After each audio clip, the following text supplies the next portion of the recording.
Mahasiswa dan mahasiswi semester akhir, seperti biasa di channel ini selalu update tentang judul-judul skripsi terbaru yang belum pernah diteliti, belum pernah diangkat menjadi judul skripsi sebelumnya. Kalaupun kebetulan ada, saya yakin pasti berbeda, baik objek, lokasi penelitiannya, masalah yang dikaji, maksud saya perspektifnya tentu tidak akan sama persis. Sehingga ini bisa dikatakan judul terbaru yang update. Dan di channel ini, selain judul-judul skripsi, kita update tentang metode, teori, dan karya ilmiah secara umum.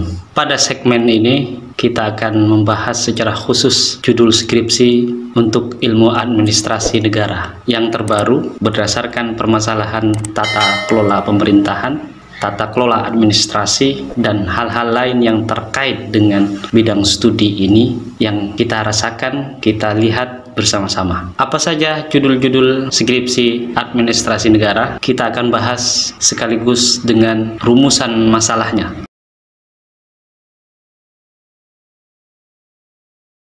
Efektivitas mall pelayanan publik atau dalam kurung MPP sebagai upaya percepatan dan perbaikan pelayanan administrasi di lingkungan instansi pemerintah daerah. Mall pelayanan publik yang dimaksud itu adalah terintegrasi antar instansi di lingkungan pemerintah daerah. Diumpamakan seperti mall-mall, di situ semuanya ada. Nah, kita lihat fakta ini.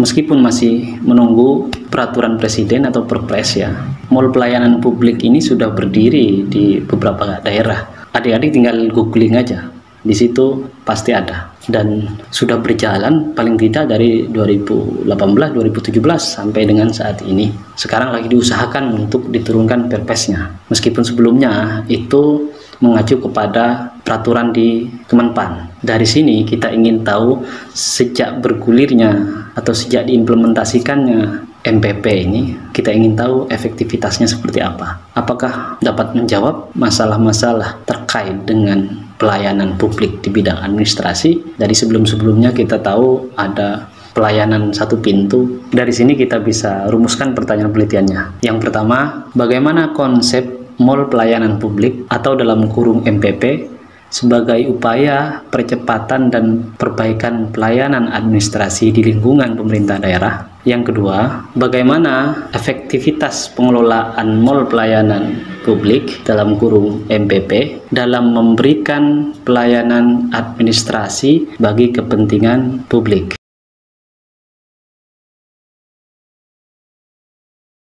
Transparansi dan akuntabilitas pengelolaan dana desa untuk mendukung pelaksanaan PPKM Mikro, pencegahan wabah COVID-19. Nah, berkaitan dengan tingginya angka masyarakat yang terkena wabah pandemi COVID-19 ini seluruh Indonesia, tentu saja ini membutuhkan banyak biaya. Maka dana desa dipakai beberapa persen begitu untuk mengatasi masalah ini dulu, karena ini masalah genting. Coba kita lihat fakta-fakta ini.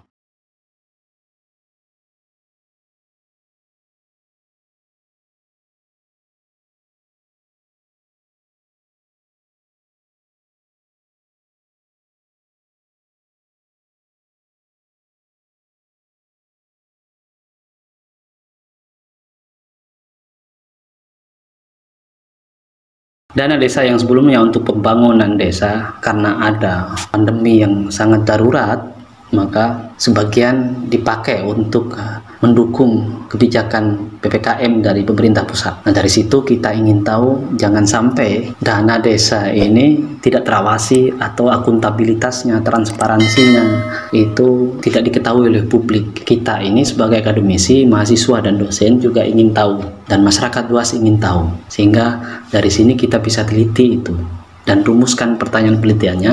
Yang pertama, bagaimana pengelolaan dana desa digunakan untuk mendukung pelaksanaan PPKM Mikro pencegahan wabah COVID-19.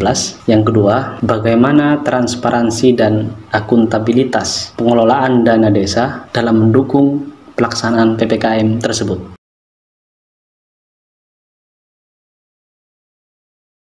Kualitas pelayanan publik rumah sakit umum daerah atau RSUD dalam penanganan pasien COVID-19. Meskipun saya yakin RSUD itu berusaha untuk memberikan pelayanan publik terbaik terhadap pasien COVID, tetapi di beberapa sisi, di beberapa tempat juga ada kritikan dan juga ada beberapa hal terkait dengan bagaimana pasien COVID, ada yang bilang di COVID-kan dan seterusnya. Ini kan fenomena sosial yang menarik terkait dengan pelayanan publik. Mari kita lihat beberapa fakta ini.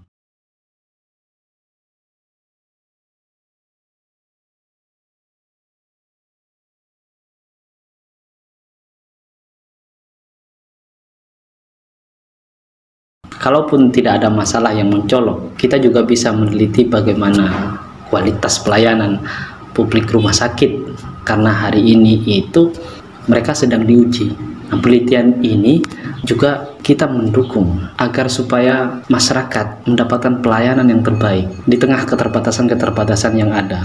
Maka dari sini kita susun rumusan masalah atau pertanyaan penelitiannya. Yang pertama, bagaimana kualitas pelayanan publik rumah sakit umum daerah dalam penanganan pasien COVID-19? Yang kedua, bagaimana rumah sakit umum daerah membuat alternatif di tengah peningkatan pasien COVID-19 dan keterbatasan sumber daya manusia serta fasilitas yang ada di rumah sakit? Implementasi paradigma baru manajemen pelayanan publik prima di lingkungan instansi pemerintah daerah. Paradigma baru manajemen pelayanan publik ini terkait erat dengan performa dari birokrasi pemerintahan. Kita lihat dulu beberapa fakta berikut terkait dengan judul ini.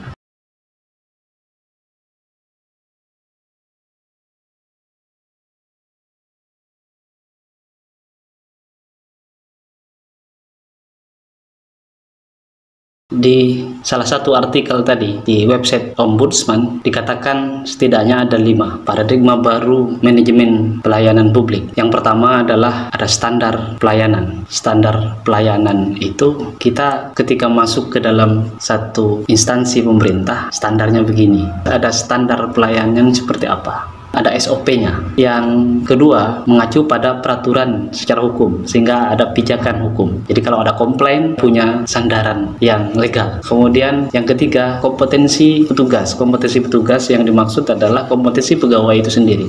Nanti ini berkaitan dengan judul berikutnya. Yang keempat, cepat dan cermat. Cepat dan cermat itu kita bisa tahu kapan kita mengurus surat-surat, dokumen-dokumen administrasi itu selesainya kapan, berapa jam, berapa hari, dan seterusnya.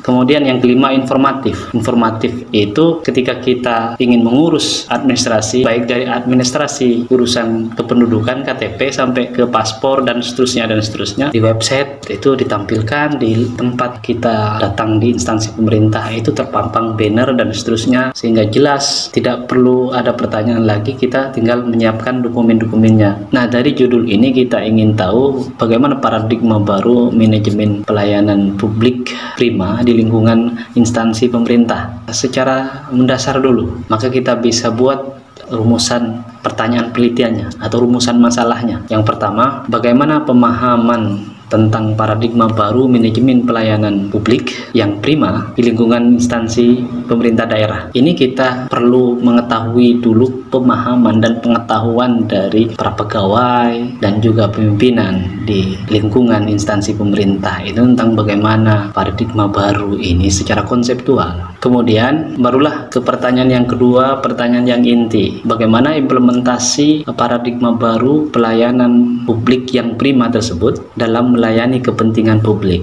Dari pertanyaan yang pertama dengan pertanyaan yang kedua, kita bisa membandingkan. Nah, dari konsep pemahaman hingga ke level praktik.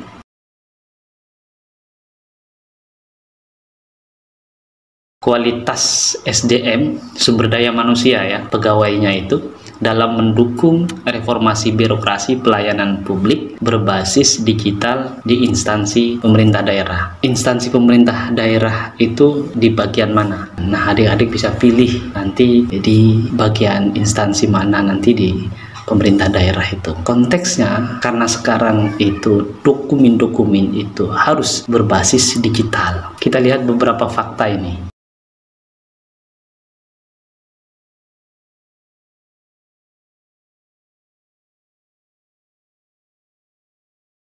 Kita akui di beberapa instansi di daerah-daerah gitu ya, mungkin masih ada pegawai-pegawai itu yang masih belum sesuai dengan job desk-nya masing-masing, di bidangnya sesuai dengan keahliannya. Karena kalau tidak, ketika ada sesuatu yang error itu akan susah. Nah, kualitas manusia, sumber daya manusia di bidang digital, teknologi, informasi ini, karena sekarang basis data itu basis teknologi. Dari situ kita bisa susun pertanyaan penelitiannya. Yang pertama, bagaimana kualitas sumber daya manusia (SDM) pegawai dalam mendukung reformasi birokrasi pelayanan publik berbasis digital di instansi Pemda atau instansi pemerintah daerah? Apakah kualitas sumber daya manusia pegawai tersebut memenuhi standar kebutuhan reformasi birokrasi pelayanan publik berbasis digital? Ini yang terkait saya katakan tadi. Banyak orang yang bukan di bidangnya, justru ditempatkan di bidang yang lain,